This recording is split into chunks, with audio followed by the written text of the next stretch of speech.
Hey y'all, this is the People's Finder podcast by Mera Berimo.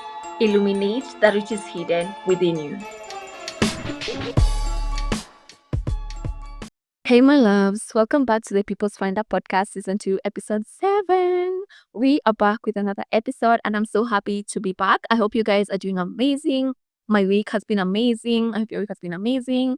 The weather in Nairobi is something different. I was just scrolling on TikTok, and then I found these people saying that waking up in the morning to go to work is just not it.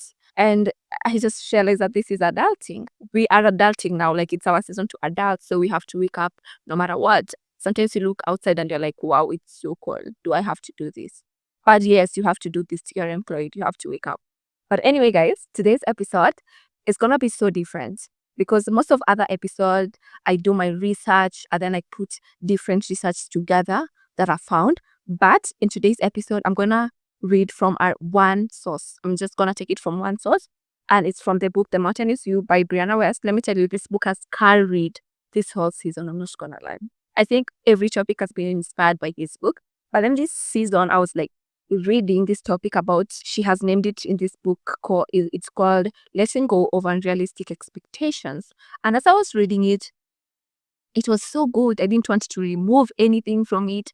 I just wanted to add on. So I was like, why don't I do a reading episode? So I'm just gonna read everything from this topic that she has written, and I think it's so good and I hope you will love it. So this topic is called Letting Go of Unrealistic Expectations. As I was reading this whole book, the main aim of the author, Brianna West, was to just let us know that live in the present moment. Don't put yourself down.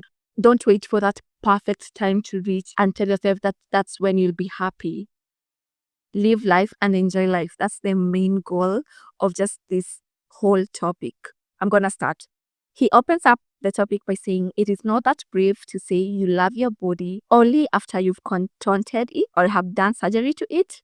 The second sentence is called, it's not that brave to say you don't care about possessions when you have access to everything in the world.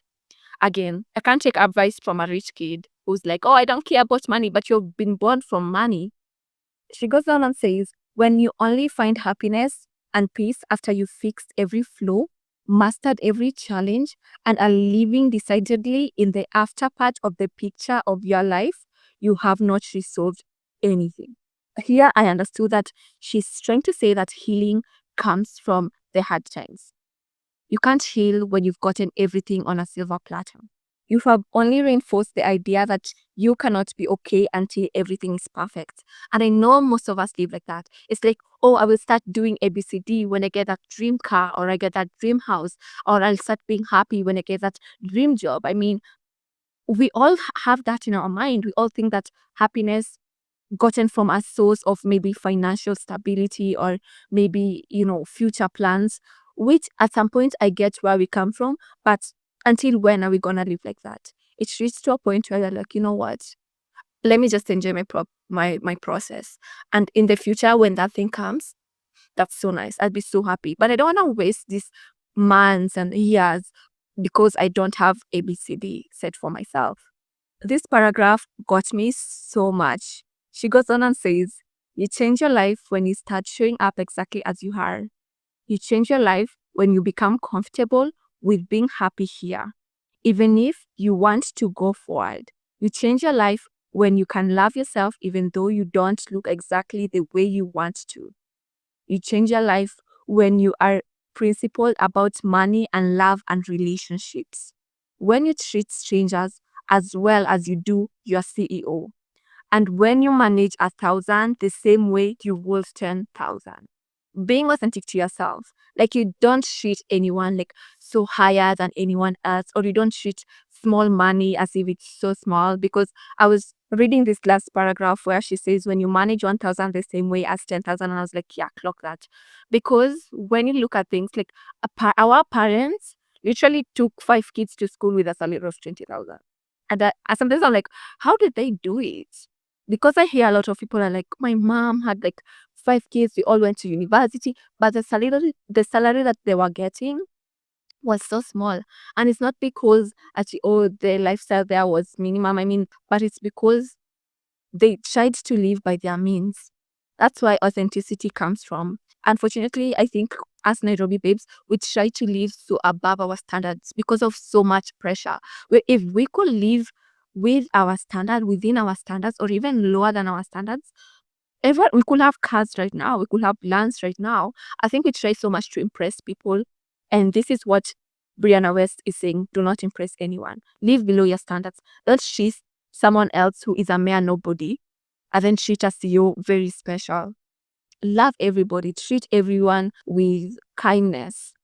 Treat your money with kindness. Treat people with around you with kindness, no matter what expectations you have.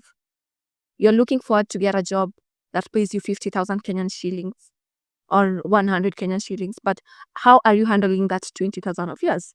Are you still investing?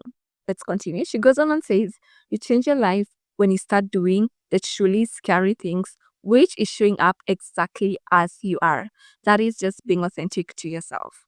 Most of the problems that exist in our life are distractions from the real problem, which is that we are not comfortable in the present moments. It's like you tell yourself, I don't want to be happy right now because I don't have ABCD. Stop putting your happiness in material possessions. So we must heal that first. We must address that initially because everything else builds from it. We must be brave and confront our discomfort, sit with it even if it churns out stomachs and pinches our faces and makes us certain we will never find a way out, because we will always find a way out. So she's trying just to say that sit with your emotions. Know what gives you insecurity. Know the parts of you that needs healing. Know that what you need to improve and to do better on in the present moment. Because as much as we are looking forward for our future and the good things that we envision for ourselves, it can't be created if you aren't living in the now and changing those things in the present moment. She goes on and says, the truth is that the discomfort is the true problem, and we are running around trying to fix something else. If we become okay with money, we are onto our bodies. If you're okay with our bodies, we're onto our relationships. Once we master all the things we care about, we start at the beginning. This is so true, because it's like, oh, when I have old clothes, then, oh, I want shoes. When I have shoes, oh, I want hair. Oh, I want to change my nose. I don't like how my nose looks like. Oh, I don't like how my body looks like. I think as human beings, we want to change so much. You buy land, you are like, oh, I want a car, or I want a jet, I want ABCD. It's like we are creating new problems every day and you can't even enjoy the present moment. This is a sign for you to just enjoy the present moment. She goes on and said, when you start showing up exactly as you are, you start radically changing your life for the better. You start receiving authentic love. You start doing your best and most profitable and effortless work. You start laughing, you start enjoying little things, you start realizing that you just needed anything to project all this fear onto. When you start releasing all those stress and realizing that maybe you're giving yourself stress on healing, you're trying to heal so much. Sometimes healing comes from just sitting back and living life. When you live life, healing comes from that. Life itself is healing. Life itself is learning. As long as you look at the things that matter, you look, oh, I need to improve in ABCD. You don't have to read 1,000 books. You don't have to cry every night. You can still enjoy life and you can still just be happy with people around you. Once you realize that you can just live and be authentic to yourself, you channel just positivity and love around you.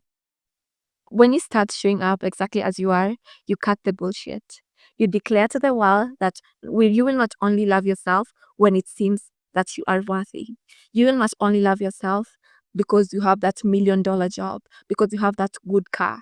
You will always love yourself because even if I lose my job, even if I live in the trenches, I will always love myself. That's how the author says we must feel.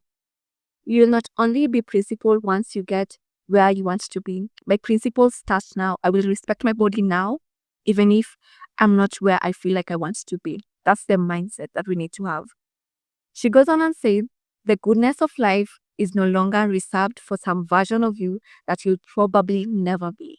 As human beings, we have that imaginary person who lives in the future and not us in the present moment. We all do have that.